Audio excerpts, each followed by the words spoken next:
This is the 82nd Taiku.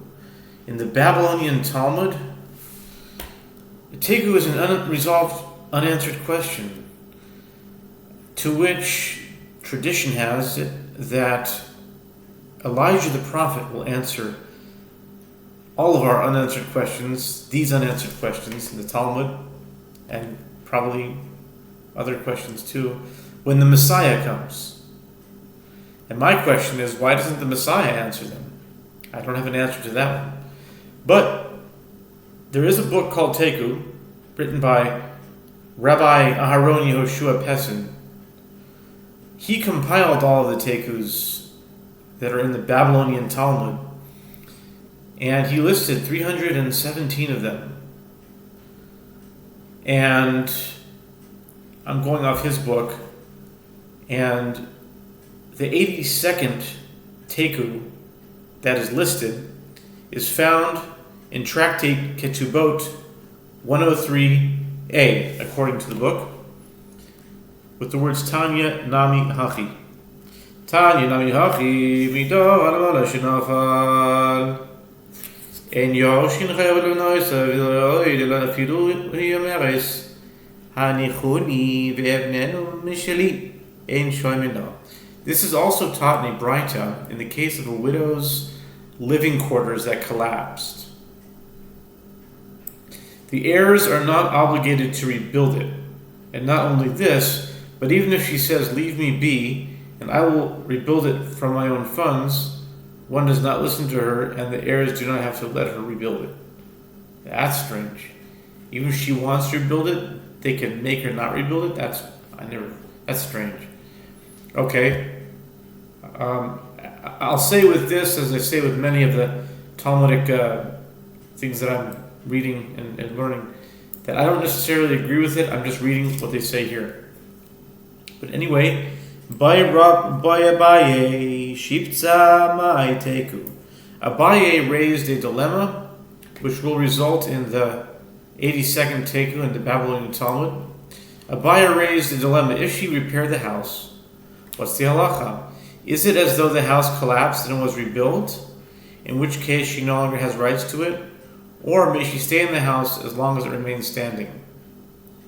I don't understand the premise to begin with. If a widow has money and rebuilds her own house, why should anyone stop her from doing that? And the take that we need to wait for the Messiah to come is if she already repaired the house, do we consider it as though it collapsed and was rebuilt, and then she has no longer rights? I mean, I'm presuming that means that you can kick her out of the house.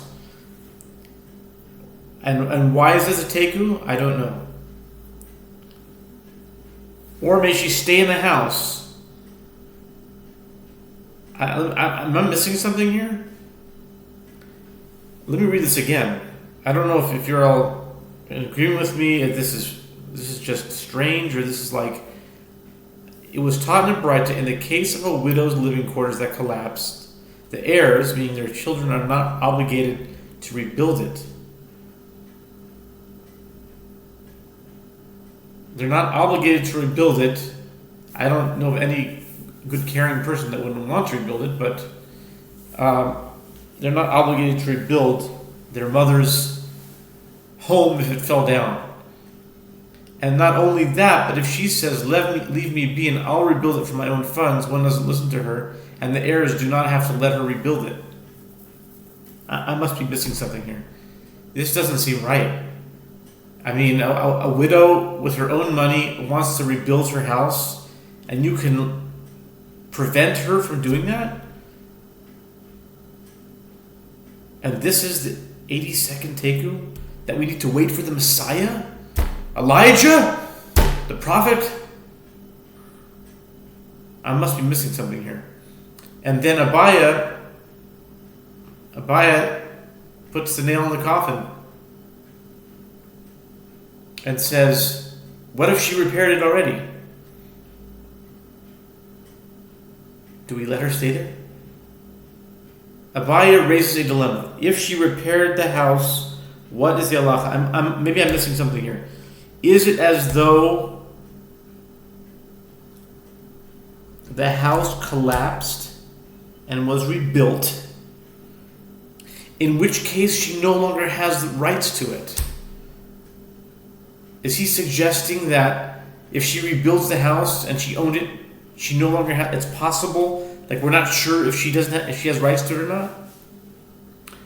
Or can she stay in the house as long as it remains standing? And this is the 82nd Taiku that we don't have the answer to until the Messiah comes.